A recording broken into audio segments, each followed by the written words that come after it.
Hello friends, today I am going to discuss how volcanoes erupt.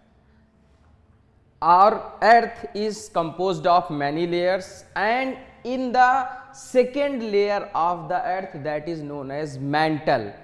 Below the mantle means in the second layer mantle there is one layer which is called asthenosphere, that is located between 100 to 200 kilometers.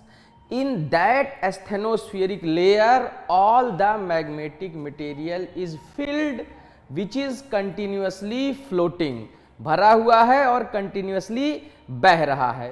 So this asthenosphere layer, which is part of upper mantle, has material, and whenever pressure is created in that layer, जब भी pressure create होता है, the material tries to come up, and this coming up of the material is called as volcanic eruption. मैं आपको बहुत simple language में यहां पर समझाता हूं. This is our earth and this is indicating the second layer of the earth, the mantle, basically upper mantle, that has asthenosphere between 100 to 200 kilometer. In this layer all the volcanic material is filled and it is floating. यहीं पे भरा हुआ है और यहीं से यो क्या कर रहा है, ऊपर नीचे ऐसे उठ उठ करके मूव कर रहा है. Now if it finds any gap anywhere, अगर कहीं पर इसे गैप मिल जाता है, that might be because of the rifting of the land, land के फटने से हो सकता है, और it can be because of the presence of soft rocks over the crust and mantle below the crust. तो अगर कहीं पर if anywhere soft rocks is found by this material that has very high temperature because it is molten rock material, or there is a thin layer or any rift, the material suddenly erupts out in the form of a volcano. Basically origin of volcanoes is very nicely explained by the concept of plate tectonics, the theory of plate tectonics.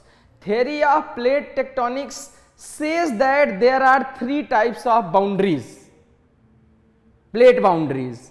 One is convergent boundary, another one is divergent boundary, and there is one parallel boundary. And most of the volcanoes are seen along the plate boundaries which are either converging or diverging. जहां पे plates का convergence हो रहा है और जहां पे plates का डाइवर्जेंस हो रहा है, उन जगहों पर बहुत ही अच्छे तरीके से वॉल्केनिक इरप्शन देखा जाता है.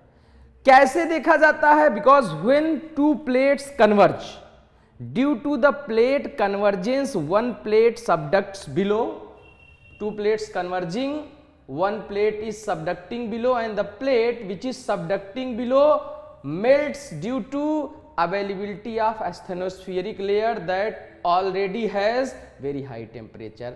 And after convergence, when the material melts down, suddenly pressure increases here, यहां पर बहुत ही ज्यादा वॉल्केनिक मटेरियल का प्रेशर बढ़ जाता है, और उसके बाद मटेरियल क्या करता है, material breaks the upper rocks and it suddenly erupts out in the form of a volcano.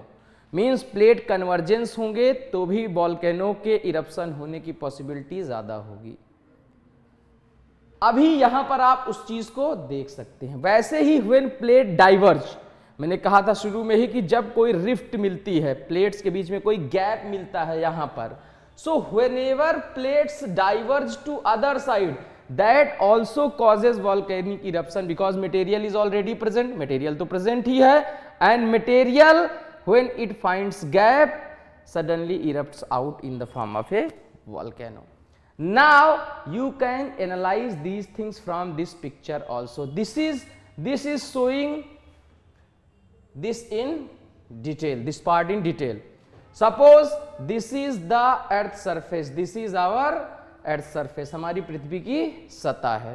Okay, below it this layer is the crustal layer, that includes upper crust and lower crust both, and below this crust when mantle starts between 100 to 200 kilometer, all the volcanic material is filled, that you can see with the red color. यहां पर आप देख सकते हो all the volcanic material is continuously floating here in the asthenospheric layer, and whenever the rocks means in rocks के बीच में जब भी ये मटेरियल कोई गैप पाता है, गैप पाने के बाद इस सडनली इरप्ट्स अप. अब गैप कैसे हो सकता है? एक गैप हो सकता है जब रॉक्स क्या हैं, सॉफ्ट हैं, मैंने ऑलरेडी बताया हुआ है, या जो लेयर है क्रिस्टल लेयर है वो जहां पर थिन है, wherever crystal layer is thinner. और या फिर कभी कभी जब प्लेट्स कन्वर्ज होती हैं, so because of the convergence of plates pressure increases immensely, बहुत ज्यादा नीचे प्रेशर बढ़ जाता है, and due to that increase in pressure the material erupts up in the form of a volcano. So volcanoes are basically eruption of material from the asthenospheric layer, and whenever volcano erupts up over the surface then igneous rocks are formed. Material यहां से erupt होता है, ऊपर निकल करके आता है, because of the eruption यहां आएगा, फिर इसका होगा कूलिंग, फिर उसके बाद सॉलिडिफिकेशन, और फिर उसके बाद फॉर्मेशन ऑफ इग्नियस रॉक्स. सो अगर मैं सिंपली कहूं what is volcanism, so it is all the process that is related with the generation of magma. First of all, how magma generate, eruption of magma, cooling of magma, and solidification of magma. So all the processes related with the generation, eruption, cooling, and solidification of magma are known as volcanic eruption. So this is how volcanoes erupt from the asthenosphere. Thank you so much for today.